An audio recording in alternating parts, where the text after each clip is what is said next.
So welcome to the first Kitsu Summit. Thank you for being there. It's the first time we make this event, so we are more than happy to see that you are so many today. And so we are going to start first with a few words about the summit. Sorry. So first thing before I jump into my keynote. So first thing is that we will have 12 conferences. They are done by people who are not so used to do conferences sometimes. Some are kind of experts, but so I would like to ask you to be very kind and supportive with every speaker. So let's now talk about the numbers of the Kitsu Summit.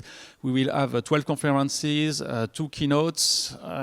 So yes, we have people from 7 different countries. I don't remember all the numbers. Yes, and we are around 60 today. And we will have 3 sponsors. I will talk about them right after. And we will have a 40 bottle of wine. So I hope you like it. Yes, first thing is to talk. I would like to talk about our sponsors. There is a Range Computing cloud render farm. It's a super tools to if you need to speed up your rendering. We have TV Paint also, which is basically a 2D animation software to make very qualitative pictures. And we have our gold sponsor Lenovo, who provides powerful workstations for your studios, and they are all Range Computing and Lenovo are in the room, so you can talk with them and ask them questions. And for TV Paint, you can just write to them directly. They were not able to come today, unfortunately. We have a bunch of partners who help us to make this event possible. So I will mention them one by one at the end of the event. But we have many people who are helping us for the catering, for the welcoming, and for everything. So thanks to them also. So now let's jump into the keynote. First, I would like to talk about the origins of Kitsu. So how it started and why, in some way, how we arrived here today. So it started a long time ago when I was working on a different project for a different company named HD3D.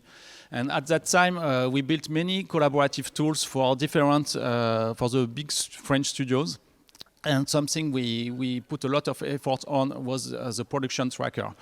Unfortunately, the company closed and we had to move on other projects, but the production tracker we did was very interesting and had some good results in production. So I started a first venture at that time. 6 years later, I stopped it and I went back to the problem of production collaboration. And at that time, I thought about what we did at HD3D, and it was, to me, it was clear that there was a need for a user-friendly production tracking software. And at that time, I was thinking, it would be, I think maybe a 1 year work or something like this, and yes, just make a cool software. Everyone will adopt it, and it will be done quickly in a few years. It will be a success, and we'll see what happens next. I was super naive, of course. It was much more complicated than that. And fortunately, the year after, Gwenaël Dupré joined me. I had an extensive experience in tech and software engineering, but I did not have much experience in production management. And so Gwen joined me with 15 years of hard working in animation productions on every kind of production. And so we were able to build a super accurate software for the industry. And of course, to make a production management software, we needed studios to help us. And we had 2 studios who jumped right from day one into the boat. They were TNZPV and L'Effet Spécial. Flavio will do a talk right after. Flavio is one of the co-founders of L'Effet Spécial.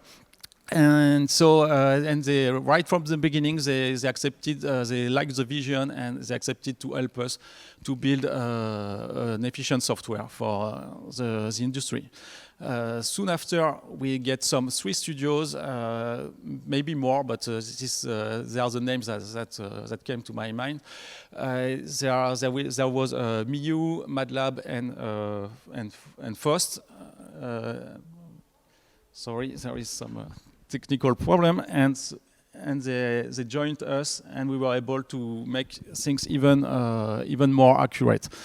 But at the beginning there was a focus on a 3D TV series, but soon with Miu and MATLAB we started to add 2D animations features oriented towards 2D animation. 2021, something special happened.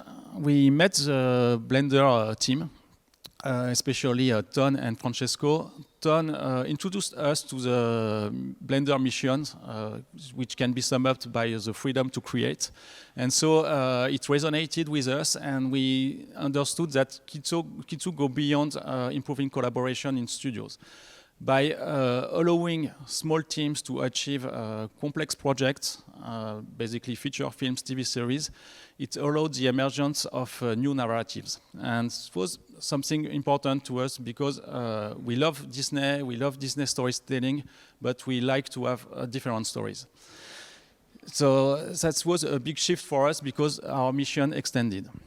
Then in 22-25 until 25, the major crisis happened, and budgets get smaller, and teams, and there was less projects. But for us, it was the opportunity to expand to other industries because VFX especially was hit hard by this crisis, and they needed more efficient tools. They couldn't afford anymore to have outdated software, so they jumped into Kitsu. And at that time, we were able to reach a new industry, and it was going on, and it's something that was going on because we reached other audiences, and especially video games. And what the consequence of this is that now Kitsu is a go-to solutions for any creative team in any space. Now, 2026, it's a little bit early to talk about it, but what we can sum it up with the emergence of AI. So now we noticed as Kitsu, because when we met a lot of studios, that some AI studios are emerging, and so we reach a point that as a software that is deployed in many countries and in many studios, we have to tackle this subject and address it. So I will. Before going on with the keynote, I will address the AI question, and especially as software vendors. So the problem with AI is it's a big problem. It's a complex problem. We often have a simple vision on it. Whether it's a total rejection, whether it's total adoption, on both sides it's too simplified, while the project is super complex. What makes the project complex? What makes AI complex is that it comes with many drawbacks. Resource consumptions, jobs are threatened. It's very centralized. There is problem with authorship, etc., etc. But at the same time, so at that point we could say, okay, let's ditch it. It's not a problem. But at the same time, there are tons of funding for it, and it's deployed everywhere. And that's at such a scale that some interesting use cases were found. And so it's very hard to ignore it, especially for us as software vendors. So the question is how to deal with this contradictory situation. So first, before deciding anything, we have to observe what is happening. So as Kitsu, we had the opportunity to see some avant-garde, not really avant-garde, but some studios who really went deep into AI. So what we notice is that the interesting thing that is emerging are the hybrid workflows. The second thing, so a lot of workflow mainly based on Config UI, but we see that people tend to use both, old way to do things and some AI. We saw some things, more stronger things. So first, a VFX company that showed us that basically artists arrive only at the compositing step. There is only the director until there, and so we decided to say, okay, so how we will manage AI into Kitsu. So first, we have to decide how we will manage AI. So we wrote a manifest for this. Of course, it's the first draft. We will improve it over time, but this is the way we will accept. We will do AI feature into Kitsu. So the first thing is that feature should be there for assist, not to replace. It's a very important concept. Now people are talking about centrous and inverse centrous. Basically, when you have a centrous tool, it's like you have a car. It's something that empowers you. But if you are in an inverse centrous situation, you are kind of owned by the software. So, if you are in Amazon, working in Amazon logistic place, you basically you are carried by all the software. So it's like inverse centrous. You are not empowered. So for us, it should be centrous features. The second thing are that user interface should be clear about what they do. It's not a magic wand, so hey, just use AI for AI. So the goal and the benefit of the feature should be clear. Same for, and we prefer local models over cloud models. What is a local models? Basically, it's something that you can run on your own machines, so you don't use extensive server resources. And we want to be very clear about the fact that AI is not very accurate. It can be it can hallucinate. So we want to be very clear about this in our communications, and we want to show the carbon consumptions involved in the usage of AI. So what are the features we identified first for Kitsu? The features are mainly around forecasting, so to generate forecasting automatically based on scripts or other informations. We want to allow easy extractions of information for the casting from the animatic or the storyboard. We would like to help to rewrite comments. It's the most, the first things that come to mind. And we want to add a MCP API so you can manage Kitsu from any prompt. It will allow you, let's say from ChatGPT, you can say, please create me 10 tasks, and it will create you 10 tasks into Kitsu.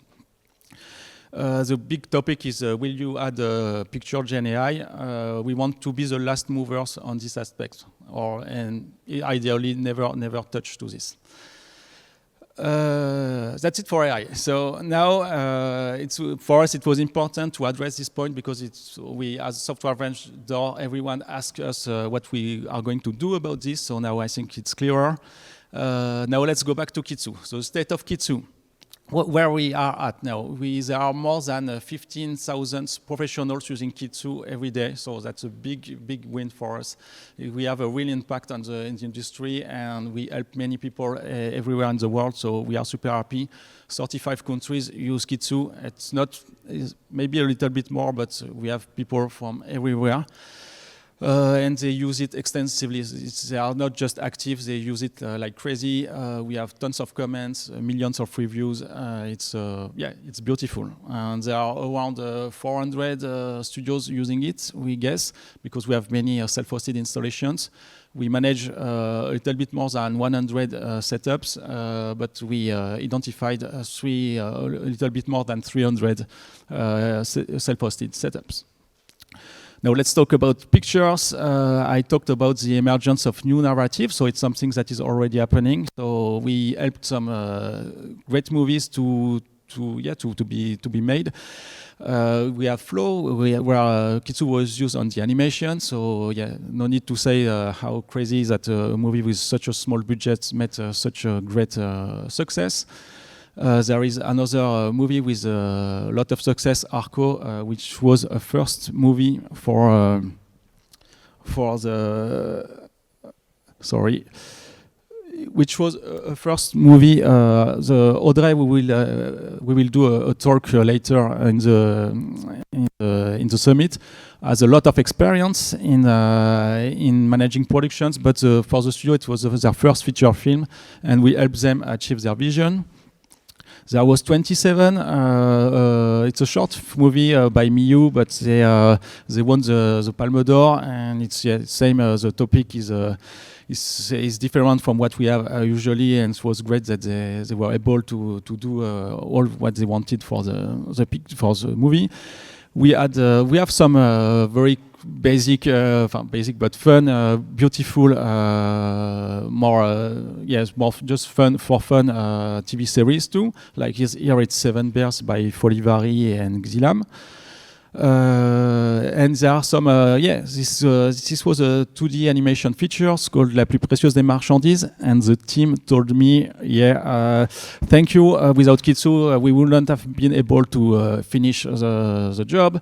And so it's another narrative that we like. This one is very strong. It's about Holocaust, but by the time we live, it's good to have some reminders like this. And this is what Kitsu is able to make to allow people to achieve strong visions and to share it with the world. There was also commercials. These super commercials by Illogic Studios had a lot of success. You probably saw it. It's Intermarché, I think. And so, we were glad to having helped them. There are video games, so we have super big success like Brawl Star, Cuphead, or Merge Mansion. VFX, like I said before, use Kitsu also. So here it's Les Trois Mousquetaires, and I think it's IM who did the VFX. I forgot the studio name, sorry. And last but not least, Kitsu is loved by studios, but also by students. And it's something that matters a lot for us too, is that we really help every student, not every student, but all students using Kitsu. Because students are very good at everything artistic, but when they arrive in studios, there is kind of big, difficult transitions with working with teams. And when they have Kitsu in their school, they can enjoy it. They can enjoy to work in a frame of a studio. And so when they arrive in a studio, the transition is much smoother and everyone is happier, studios are satisfied, and students are less stressed when they arrive in the studio. So, and they do beautiful picture too. So yeah, that's it for the state of Kitsu. I'm going to drink a little bit.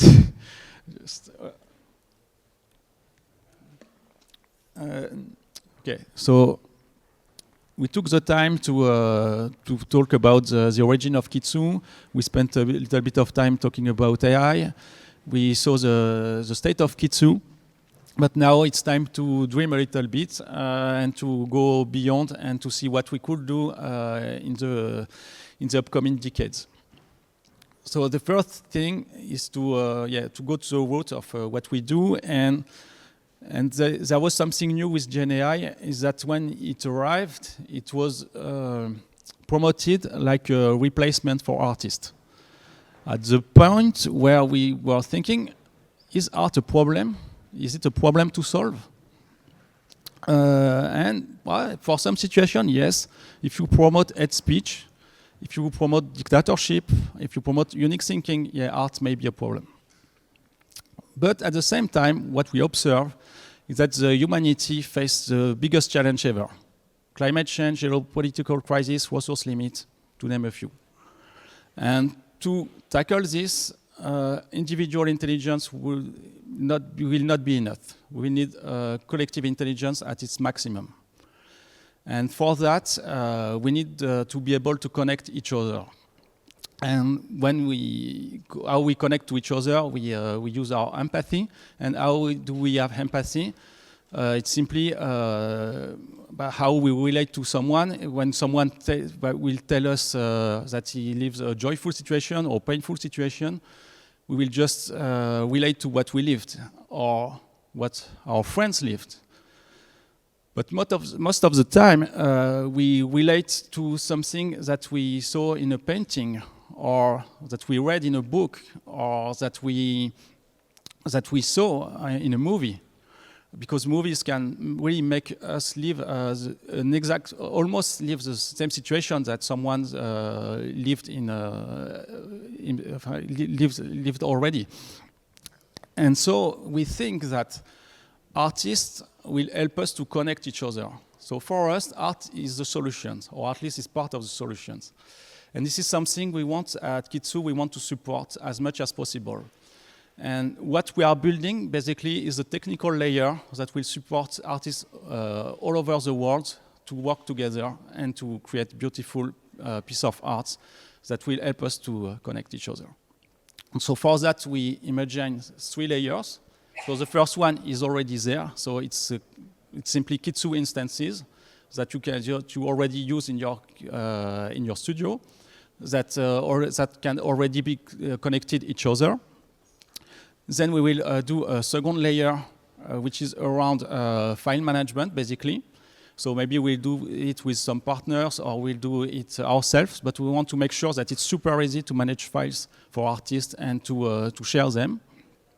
And the third layer will be a server for artists, so it will allow them to move from studio to studios by bringing with them all their information, wherever they are. And this way, and even we think about managing payments also through this layer.